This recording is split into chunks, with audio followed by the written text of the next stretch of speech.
Wakil Presiden Republik Indonesia ke-10 dan ke-12 Yusuf Kala kesal setelah tahu dirinya menjadi korban dugaan mafia tanah.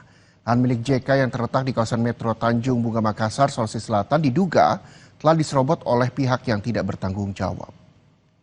Assalamualaikum. Warahmatullahi wabarakatuh. Ini ahli waris yang JK yang dikenal sebagai tokoh nasional asal Sulawesi Selatan ini mendatangi langsung lokasi lahan miliknya di Kecamatan Tamalate, Kota Makassar.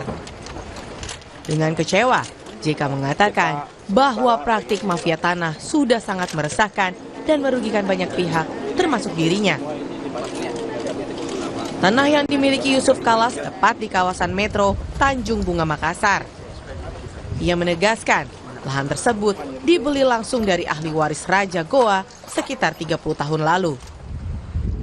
Punya tanah, itu kesimpulannya. Sudah sertifikat, ada jual belinya 35 tahun lalu, saya sendiri yang beli.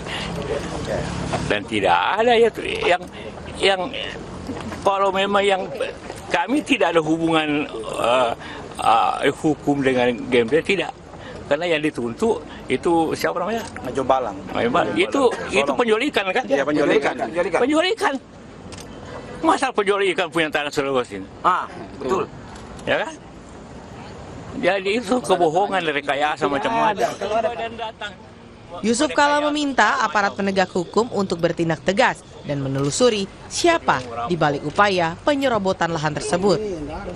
Ia menekankan bahwa kasus seperti ini harus menjadi pelajaran agar tidak terulang, apalagi jika menyangkut tanah dengan dokumen kepemilikan yang sah. Rama Pratama, Kompas TV Makassar, Sulawesi Selatan. Beralih ke berita lain, saudara, ada kisah inspiratif datang dari seorang mahasiswa penderita tumor ganas.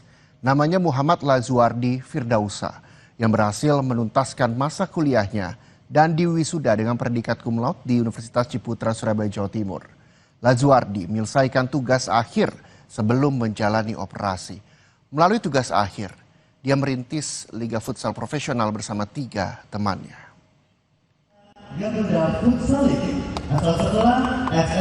Datang dengan kursi roda dan juga sebagai penderita tumor ganas tak menyurutkan tekad Muhammad Lazuardi Firdausa untuk menyelesaikan studi sarjana di program studi International Business Management Universitas Ciputra.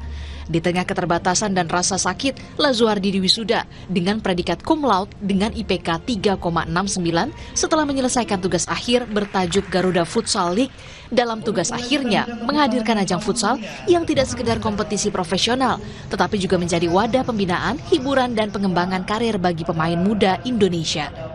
Acara ini juga menghadirkan scouting tim Asosiasi Futsal Provinsi AFP Jawa Timur untuk menjaring pemain potensial menuju Prapon 2026. Garuda Futsal League terus berjalan dengan semangat tinggi, membuatnya diganjar dengan predikat cum laude dan berbagai penghargaan. Motivasi saya ingin segera selesai skripsi ini agar saya bisa segera operasi. Karena ketika saya sudah operasi, saya harus benar-benar bed rest. Untuk Garuda Futsal League ini adalah semangat saya buat untuk sembuh, karena ini perjuangan saya dari nol bersama teman-teman. Jadi saya setiap match meskipun keadaan sakit, saya tetap datang karena itu menjadi tanggung jawab saya. Pihak kampus mengapresiasi inovasi dan perjuangan Lazuardi bersama tim yang juga selaras visi universitas untuk menyiapkan lulusan yang tidak hanya berjiwa entrepreneur dan adaptif terhadap perubahan, tetapi juga mampu memanfaatkan teknologi dan kecerdasan buatan dalam bisnis, desain, maupun inovasi sosial. Dengan dia, makanya tadi saya bicara sama dia, kamu tetap kuat karena saya pun penderita kanker. Gitu. Jadi dia agak kaget juga, saya juga bilang jangan khawatir, pasti kamu bisa.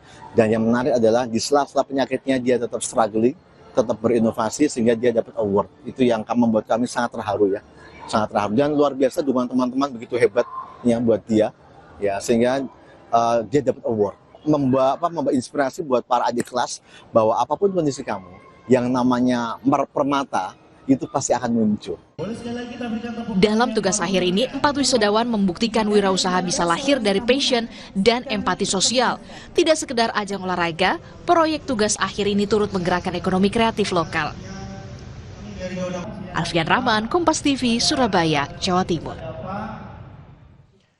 Selanjutnya, saudara, kakak beradik di Kabupaten Kendal, Jawa Tengah ditemukan warga di rumahnya bersama sang ibu yang sudah meninggal dunia.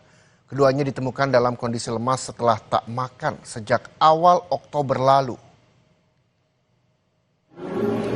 Dua gadis asal Kecamatan Boja, Kabupaten Kendal, Jawa Tengah, kini harus menjalani perawatan setelah ditemukan dalam kondisi lemas di rumahnya.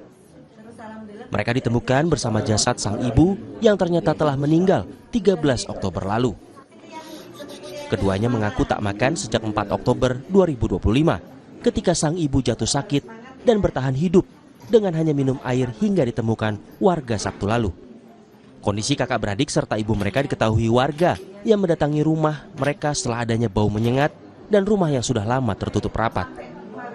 Beberapa hari yang lalu, Pak? Ya, kurang lebih ya setengah bulan.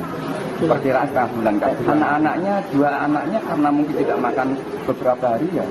Bahkan sakitnya karena mungkin tidak makan. Kalau kehidupan sehari-hari sebelumnya gimana, Pak? Sehari-hari karena saya juga Nyun Sewu itu jauh ya dari lokasi. Sehari-hari yang saya tahu dia hidup bersama ibunya dengan kucuran uang dari dari saudara atau dari mana. Sehari-harinya seperti itu. Jadi tidak ada masalah kalau belanja aja online. Sementara itu Bupati Kendal yang menjenguk kedua korban di Rumah Sakit Muhammadiyah Boja berjanji akan memberikan pendampingan pada keduanya. Kami berkoordinasi dengan Dinas Sosial Provinsi, nanti sementara akan ditempatkan di Semarang, di Semarang Tebalang, Margi Utomo. Nanti di sana dididik, diberikan pelatihan-pelatihan. Menurut Kepala Desa Bebengan, Wastoni, sejak awal Oktober tetangga mulai curiga karena rumah keluarga tersebut selalu tertutup dan tidak ada aktivitas. Hingga kini sang kakak belum bisa memberikan keterangan jelas, sementara ayah mereka sudah meninggal terlebih dahulu. Danang Prakosa, Kompas TV, Kendal, Jawa Tengah. UNESCO resmi menetapkan Kota Malang sebagai kota kreatif di bidang media arts. Kota Malang dipilih dari 58 kota di dunia yang ada dalam daftar UNESCO Creative Cities Network.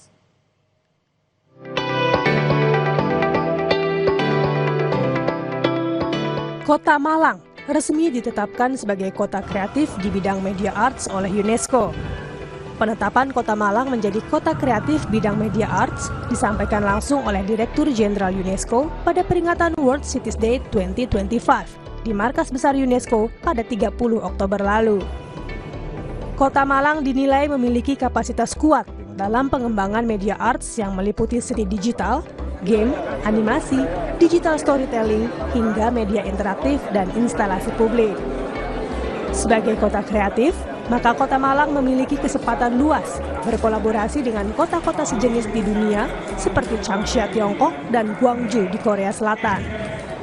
Hal ini secara otomatis membuat akses jaringan pelaku kreatif Kota Malang lebih luas, dan akhirnya bisa bermunculan talenta-talenta baru.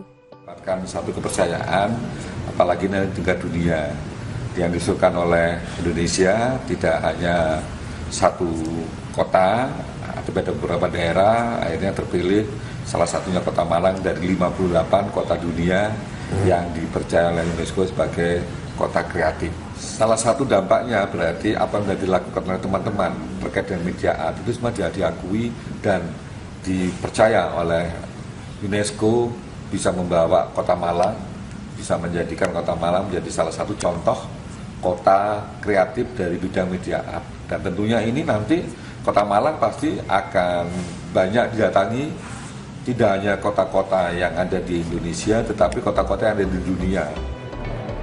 Pengakuan dari UNESCO ini menjadi awal kerjasama internasional melalui program, festival, hingga riset lintas negara.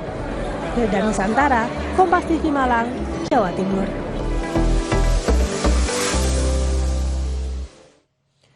Tengkleng menjadi salah satu kuliner khas kota Solo. Salah satu tempat penjual tengkleng favorit berada di Pasar Gede Solo sejak 42 tahun lalu. Selengkapnya kami hadirkan usai jeda untuk Anda di Sapa Indonesia Siang.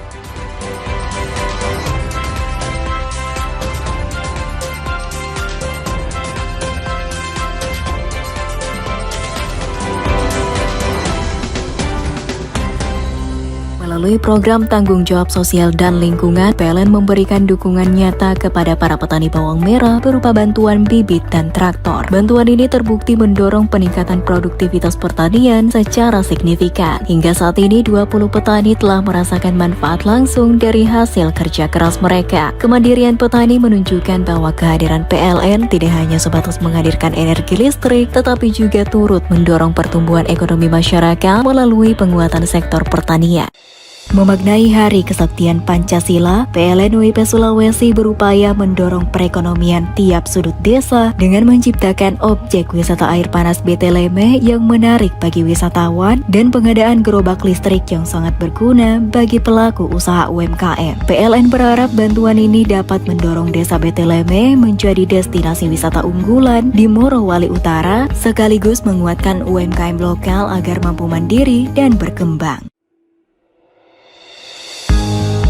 PLN memberikan dukungan yang menyentuh langsung kebutuhan petani desa Lampoko yang berdekatan dengan pembangunan infrastruktur ketenagalistrikan strategis PLTU Sulsel Baru 2, mulai dari traktor, bibit bawang merah, mesin pemotong, mesin pengering, mesin peniris minyak, hingga sealer untuk pengemasan produk bawang goreng. Bantuan ini bertujuan untuk mendorong kemandirian dan meningkatkan kesejahteraan masyarakat. Semangat Hari Kesaktian Pancasila, PLN WIP Sulawesi meresmikan infrastruktur ketenagalistrikan skala besar pertama di Kabupaten Morowali. Peresmian ini meliputi 2 SUTT 150 kV, Tentena, Koloni Dale Bungku, 2 kardu induk 150 kV baru masing-masing berkapasitas 30 MVA di Koloni Dale dan Bungku, serta perluasan GI 150 kV Tentena. Kehadiran infrastruktur ini memperkuat keandalan sistem kelistrikan di Sulawesi Tengah.